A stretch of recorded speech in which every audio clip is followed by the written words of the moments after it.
Yes, I'm afraid I'm not an English teacher, I'm not a French teacher, I'm not a Spanish teacher, I am not a teacher.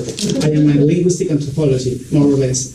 And then I did not research about hip hop because I never had funding to do the research. It's a kind of research that is all the time follow me. I don't know if it's explain well my idea, but hip hop is like a shadow that is all the time with me, and I forced to talk about hip hop and rap because hip hop and rap are important for my participants. And then one time I was reading Penny Cook and Sami Alim and other sociolinguistic people and Janis Antotsopoulos. They say we need to take hip hop and rap seriously.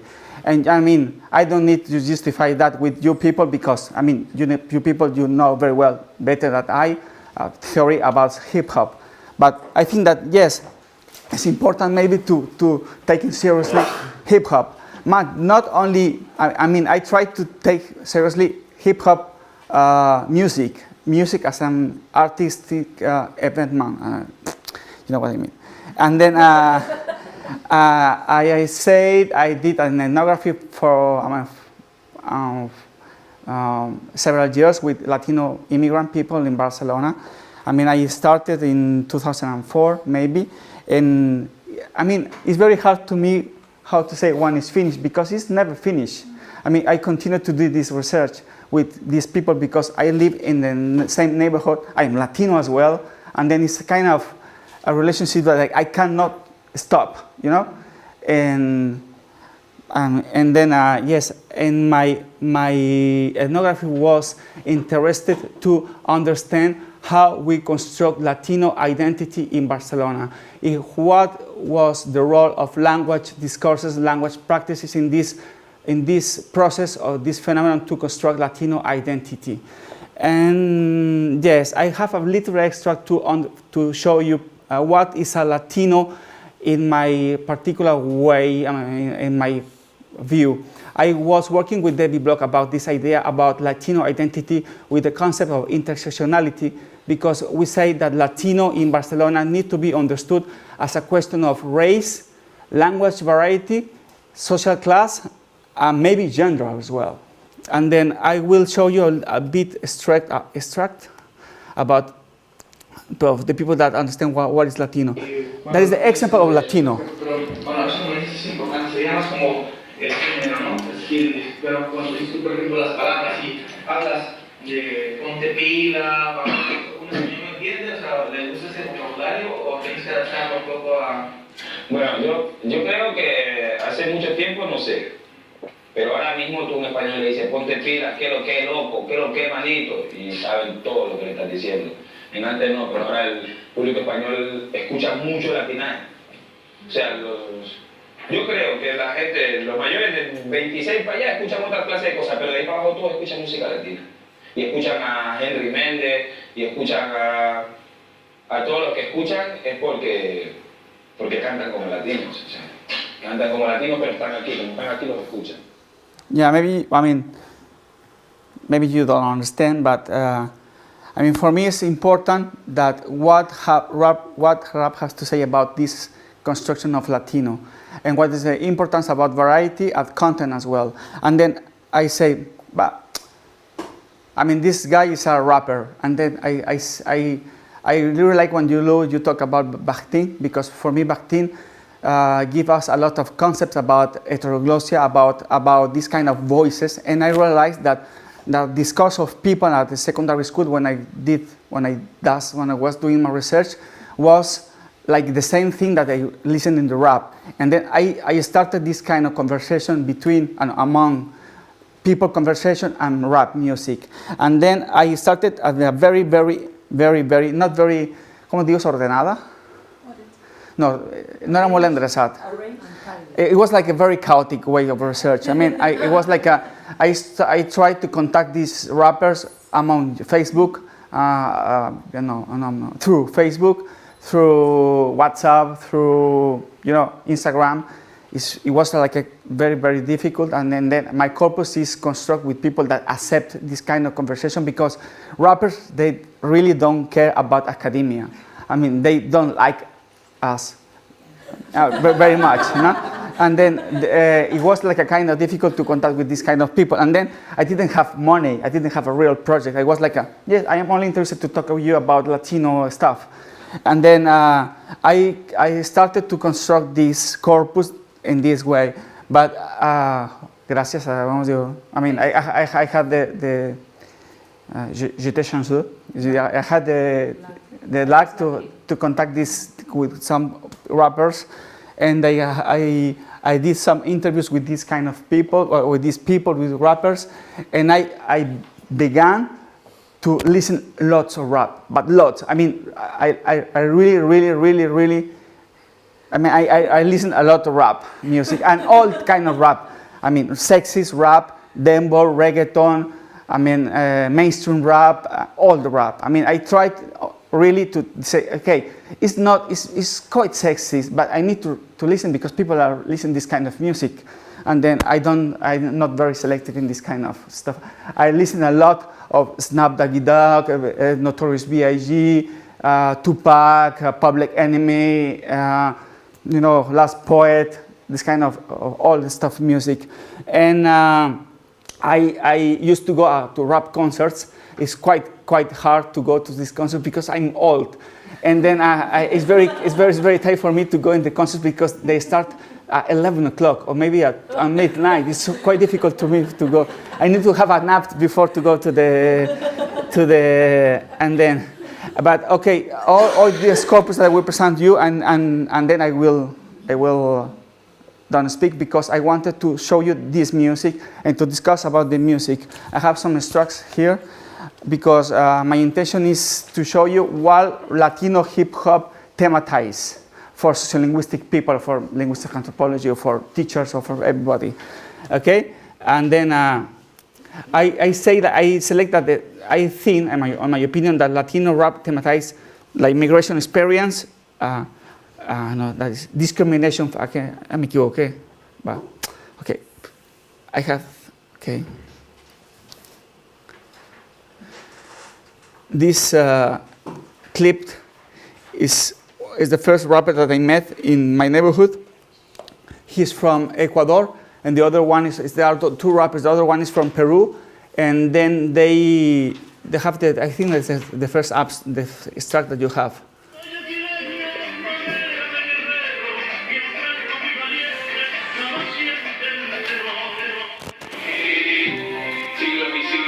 Ese es el tiempo. De costumbres y tradición.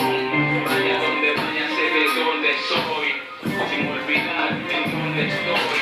Astillero de tocante, colonia valladolidiana.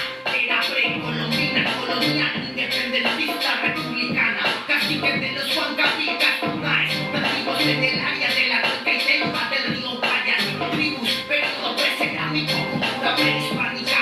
Colonización europea y continente americano. Exportación de esclavos, imperio español en territorio ecuatoriano. Revolución imperial, grito de independencia de la corona española. Amaneció independiente, un 9 de octubre de 1820. Populosa Santiago de Guayaquil, urbe porteña, su infraestructura, arquitectura moderna, artesanía, sazón costeña, atalaya, el faro, el reloj, la bahía. Yo formo parte de los extranjeros emigrantes, represento mi cívico arte. Yo formo parte de los extranjeros emigrantes, represento mi cívico arte. Blanco celeste con 3 estrellas y bandera, allá donde vaya poder verte de allá. Blanco celeste con 3 estrellas y bandera, allá donde vaya poder verte de allá. No me equivoque, no escribo autógrafos porque dibujo en el papel vividos párrafos. Desde cholo mestizo, nieto de ancestros, blancos, indios, chinos, egipcios, griegos, negros, hijos de culturas y culturas de habla hispánica. Nacido y criado en las perlas del Pacífico de Sudamérica, primogénito de migrantes ecuatorianos, madre graduada en química, padre físico, matemático. Okay, why I tried this extract? I mean, for me it was important because when I was at the secondary school, I realized that this discussion about the American conquest was very present in the debate of young people. But for example, in the courses of history and social science, they never discussed this kind of subjects that were very present in young people debate. And I realized that the rap gave this space to discuss about this kind of thing. And when you talk about the immigration fact, Lou, I was agree, and I really connect with this kind of stuff, because one of the things that really was very present for immigrants is the fact to, for example, to quit their family and to came back here. I found that at the school we didn't have this space to discuss about this kind of stuff, but in rap it's very present in this in the rap, in the Latino music. En bachillerato cuando la hice. That is a little extract about this kind of music. This boy is from Colombia, from Pereira, and it's very interesting because I don't know if you know rap music, but he took an instrumental of Notorious B.I.G. To talk about this experience. Is a very powerful for me. You have this track is the second one extract. If you are interested to read the translation. Okay. Para este tema. La escuché y me gustó y dije, guau, esta tiene que ser la mía. Para la persona más importante en mi vida, para mi mamá, que yo la quiero mucho. Y dice, hoy le quiero dar las gracias por todos sus esfuerzos, porque no es suficiente solo con decir te quiero. Gracias por tu sacrificio, por tener tanta paciencia. Gracias a su hijo por cuidarlo con frecuencia. Me porto mal, pero es que actúo sin conciencia. Mamá, te pido perdón por los dolores de cabeza. Gracias a tu iniciativa nos falta un plato en la mesa. Gracias a que nos motiva hoy la familia y promesa. Es amable y admirable, alable la mejor madre. Buena ambiente y muy fuerte con un corazón gigante. Mi respeto por sacar 6 hijos adelante. Es activa y luchadora. Hay miles de adjetivos positivos que definen su persona. Imagínate si es fuerte y a la vez trabajadora, que ella sola emigró desde Colombia a Barcelona con fuerza y valentía, trabajando cada día. Ella consigue un hogar y reagrupar a la familia. Por eso en esta vida a quien yo más admiro es a la madre mía. Se merece el universo, se merece hasta la luna. Sé que madre solo hay una, pero como ella ninguna. No, bueno. Ella es la más importante. Sí, estaba inspirado cuando le hice la canción. Okay, bueno, otra vez para mí es importante porque vuelvo a explicar, ¿no? Es decir, en escuela realmente este vacío respecto a esta reflexión sobre el vacío que hay. Saben, en España la inmigración latinoamericana tiene una particularidad, que es una inmigración muy femenina, es decir, realmente la inmigración latinoamericana aquí fue llevada por las mujeres de América Latina que vinieron a trabajar aquí, y esta separación de las madres hacia los hijos es una historia muy recurrente, y a mí, realmente para mí fue un placer descubrir que este vacío en la escuela lo encontrabas en el rap que escuchaban los jóvenes latinoamericanos. Y ahora puedo el último ejemplo porque acabaré muy rápido. Este es otro rapero que entrevisté que se llama Piel Roja, y él aquí cuenta, bueno, no pondré todo el extracto, pero él cuenta aquí cómo se convirtió de un colombiano normal a un colombiano latino. Pongo un ejemplo muy cortito, después pongo lo que más me interesa. Muchos se metían conmigo por ser latino, porque además yo tenía el pelo largo con una coleta y siempre me decían indio, no sé qué, yo estoy, y bueno, tú te rebotabas, te peleabas, pero siempre venían así, te daban una paliza. Pero bueno, no pasaba eso, nunca me llevaron a sacar un cuchillo ni nada. He's talking about his experience at school. Empezaron a llegar Racism, about his language variety, his appearance, his race. Y esto, y los latinos empezaron a juntar. Y al principio parecía que la idea era juntarse para pelear con esta gente, ¿no? La gente que se metía con los latinos, sí. For me, it's important because he's discussed about his experience at the school. But let's see his experience, how he's converted in his art, in his music. It's very powerful for me. I mean, because I think that he's doing a very well job in hip hop music. I mean, I don't know if you like music, hip hop music, but it's a very nice quality. Es que es súper bueno. You have the third extract.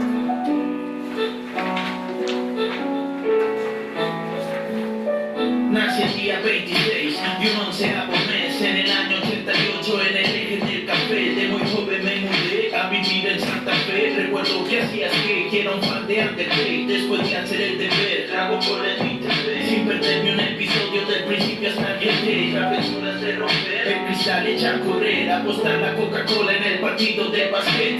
Y es así fue, todo cambió después de que Super NES me robara mi niñez. Simplemente manejé, gasta para las mamén. El mismo quiso también la intro de Connecticut.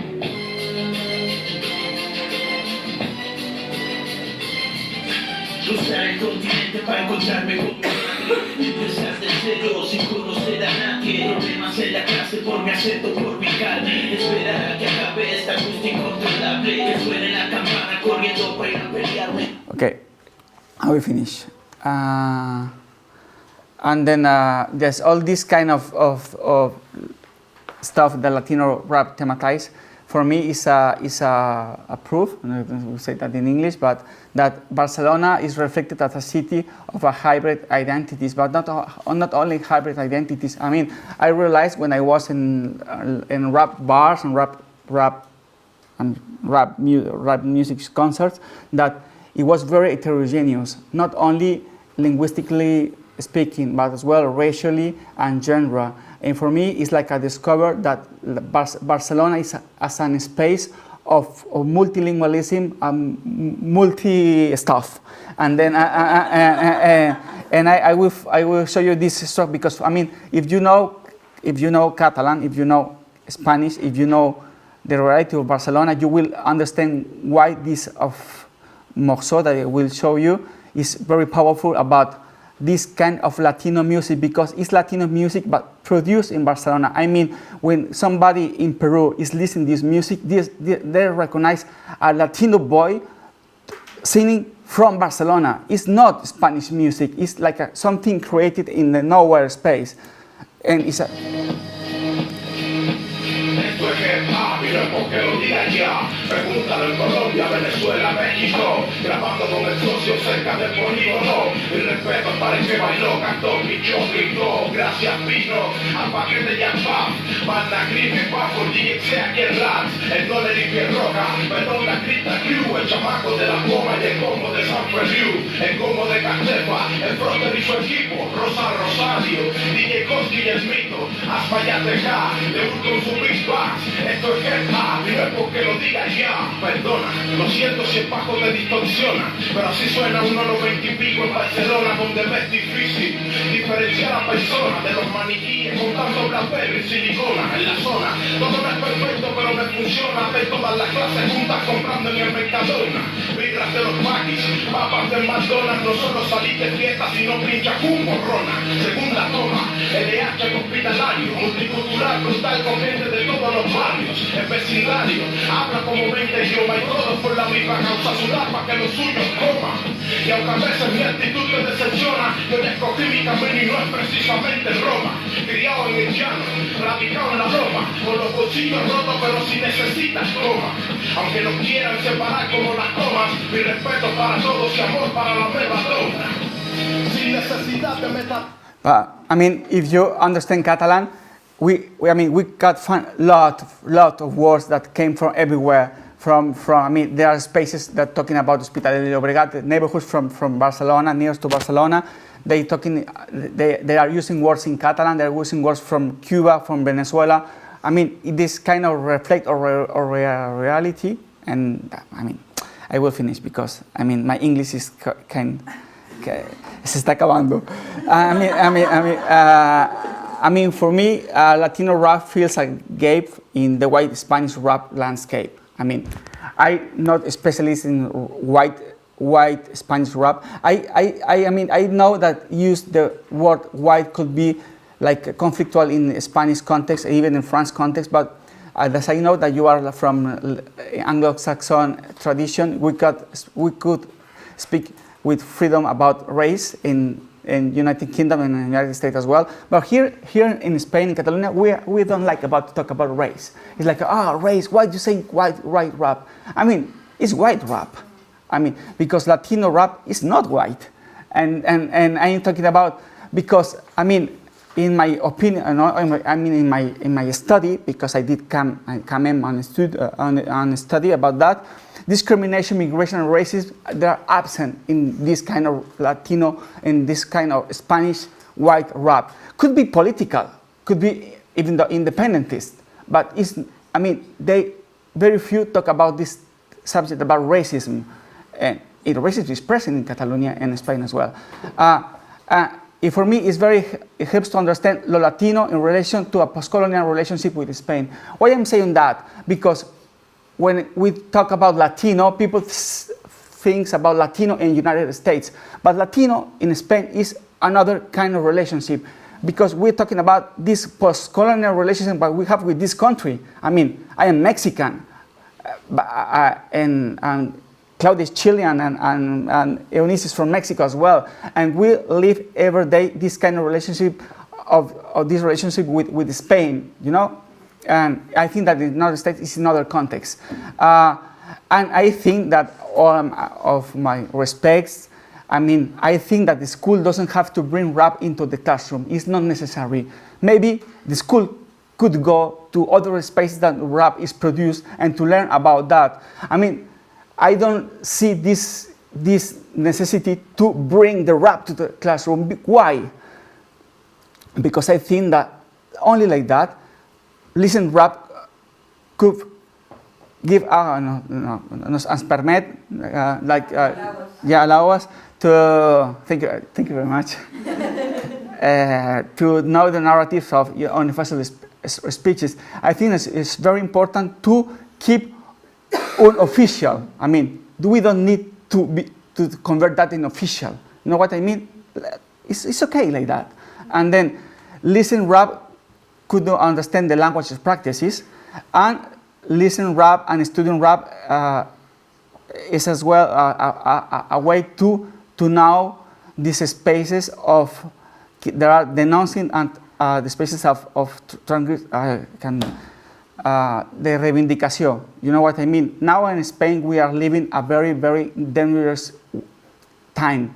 We have people that go to jail because they are rapping. It's not a joke. It's not an academic stuff. It's present. There are people like these two people that you maybe don't know that will go to jail because they are doing things with words. It's political and is real. And I will finish only with this idea and with this piece of rap, because this boy, Baltonic, he's not Latino, he's white, but for this rap, he will go to prison. And please, we could give only 1 minute to.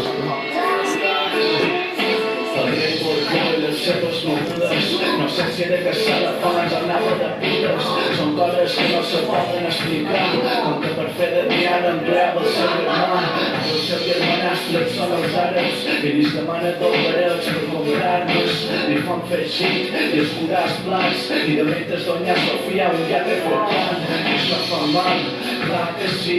Farem que en un dargament curi un Burger King, que la infanta Elena demani disculpes per ser analfabeta i no anar a estudiar a Cuba. La situació me preocupa bastant, com mantenir dues famílies de peu i ser real. Aquest sistema no va ni fa ni enrere, perquè no sempre tu és cap si no se cartera. Democràcia, me fa gràcia, Juan Carlos de Borbó, currículum i Picasso.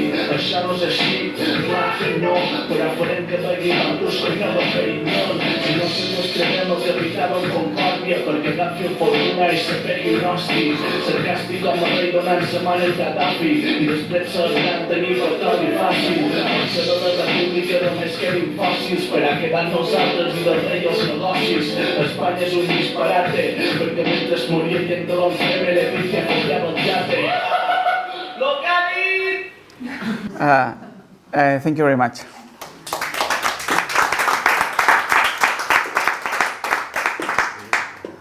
Any questions or comments? Thank you, Victor.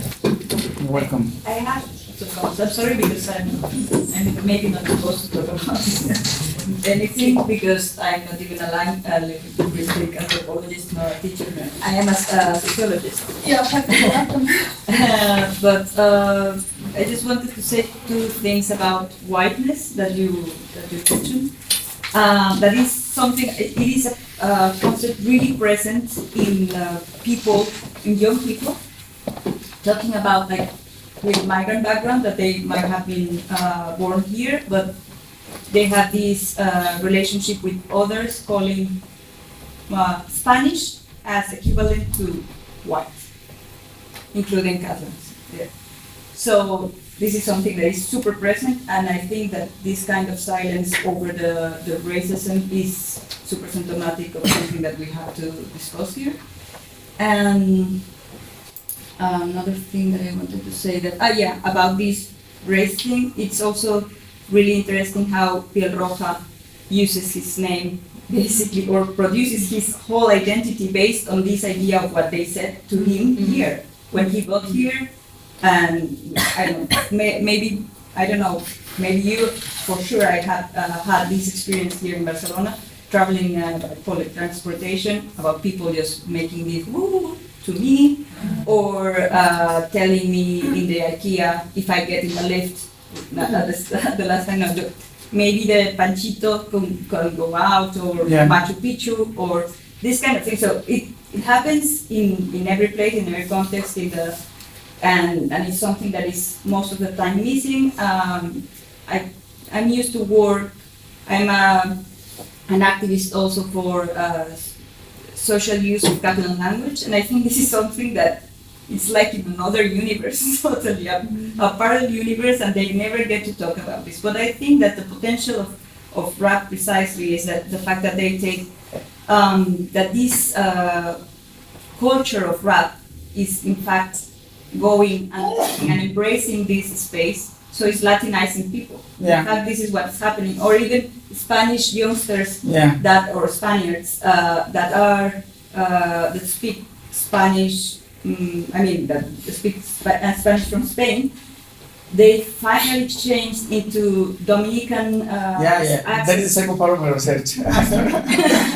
But these kind of things, because so this is like a boomerang going back, because if it's not something that is not official or explained into school, into the school landscape, then it becomes something interesting for them. And then, as they are also ejected from schools, they are also, or rejected from schools, they can also reconnect in another space and taking back. So that's why this is my idea. I don't know, we haven't discussed about this before, but the kind of connection that they could do with these different cultures. Thank you. Bueno, yo te digo en castellano. Okay.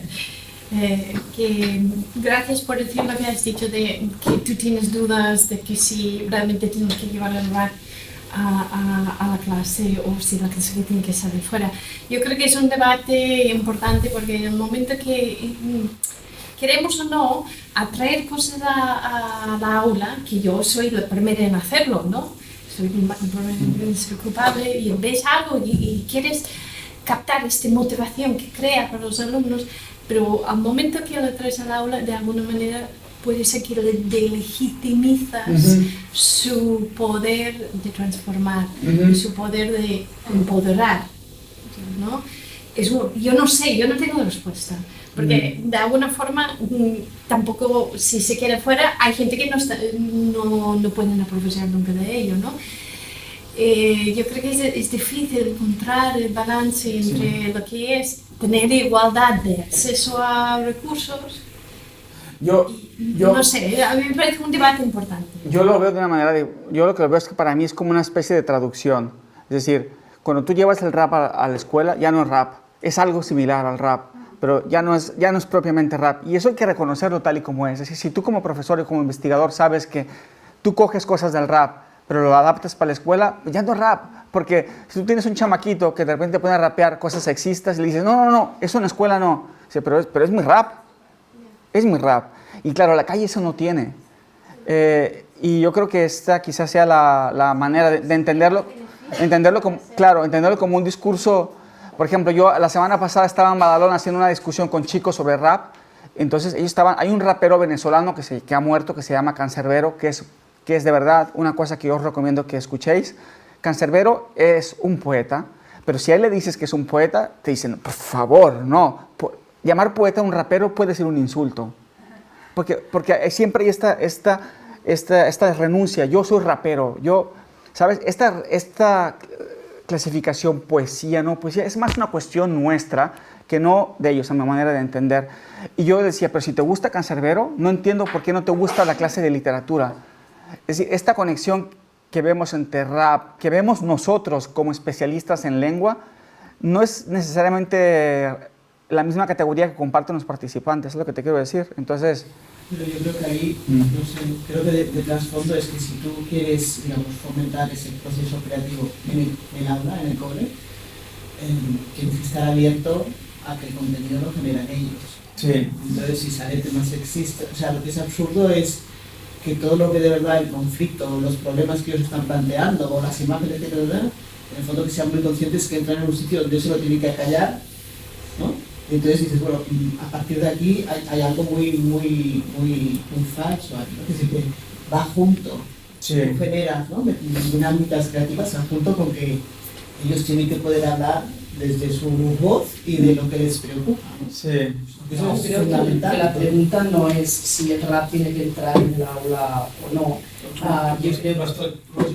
Sí, bueno, yo he documentado una experiencia, pero sí. Yo creo que esa no es la pregunta.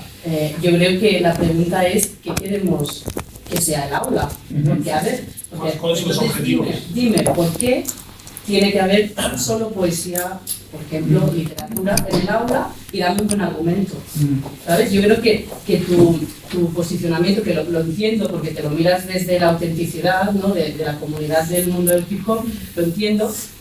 También entiendo lo que decía la compañera, y es que las personas nos adaptamos y eso forma parte de la capacidad de las personas y de los textos, ¿no? Porque tú mismo has escogido aquí unos textos y no otros, ¿no? Sí. ¿Por qué? Porque este contexto da un frame, ¿no? Y entonces los niños también lo hacen esto, ¿vale? Y también lo hacen cuando hacen poesía, y también lo hacen cuando escriben literatura, le hacen un cuento. Entonces, yo creo que las personas nos adaptamos al contexto, que es una riqueza el contexto, que precisamente permite hibridizar géneros, hibridizar ideas, e ir más allá, ¿no? de estas categorías. O sea, y la pregunta sería esto, dame una buena razón por la cual tenemos que seguir en las aulas explicando las sardanas o el hip hop, o el rock and roll y no el hip hop. Sí, o una cosa que yo siempre pensaba, pero también respecto a lo que decías tú, una cosa que yo siempre pienso, bueno, por ejemplo, el tema de la conquista de América, es que es vergonzoso. Yo os invito a que vayáis a un libro de tercero o cuarto de la ESO y que veáis cómo se trata la historia de América, la historia de la conquista de América ahora, hoy, en 2017, 2018, cómo se trata ahora. Y dices, bueno, y dice el profe de Ciencias Sociales, vamos a meter un rap, tío. Vale, vamos. Y después, ¿qué se evalúa? ¿Se evalúa el rap? ¿Se evalúa la creatividad? No, se evalúa lo que trae en el programa. O sea, el impacto en el currículum es mínimo. Si vamos a hacer un rap a los pobrecitos negros, moros y panchitos, vamos a hacer rap en Badalona porque a esto sí llegan, ¿no? Que es muchas veces la lectura que se hace. Pero luego lo que realmente vale la pena, lo que realmente se evalúa, no son esas prácticas híbridas o esas prácticas de creatividad. Es decir, sirve, pero yo soy el primero que estoy a favor, pero después las incidencias que hay en las políticas educativas son mínimas. Pero por eso digo que la pregunta no es la pregunta es que cómo queremos que sean las aulas y qué queremos. Es que, a ver, el aula es una realidad simulada, ¿no? También. Claro. Entonces, lo ideal sería que no hubieran paredes y que conectáramos y que fuéramos, pues mira, hoy nos vamos con, no sé, con la comunidad de hip hop, con rappers y vamos a hablar con ellos, y hoy nos vamos a otro sitio y conectar. O sea, la idea sería esta, pero hay paredes. O en el momento entonces, que estudiar el tema de las variedades lingüísticas del español no sea, por ejemplo, Vargas Llosa, por poner un ejemplo que jodan, y que sea las variedades lingüísticas que se hablan en tu clase. Pero realmente si tú vas a un programa de literatura española, dices, pero esto está a kilómetros de distancia. Es decir, entonces aquí pones realmente al docente, ¿qué voy a hacer yo para preparar a esos chicos que van a ir a bachillerato? Porque el examen de la selectividad no entra si haces un hip hop, ¿no? Es si conoces a Calderón de la Barca. Es decir, ese es el problema del sistema. No estamos valorando la importancia que tiene que los estudiantes tengan la oportunidad de construir significados, de construir conocimiento, sino qué conocimientos adquieren al final. Entonces tú estás diciendo, bueno, la conquista de América, ellos están valorando simplemente lo que pone en el libro, pero ese no es el conocimiento. Lo importante es darle la oportunidad al estudiante de aprender, de desarrollar, de elaborar sus propias ideas. Esto es lo que hay que valorar, no simplemente el final product. El conocimiento no es un producto final que puedes transmitir, se tiene que construir. Entonces aquí tu enfoque hacia lo que cantan, lo que no cantan dentro del contenido, revela esa idea, esa diferencia de perspectiva. I'm really sorry to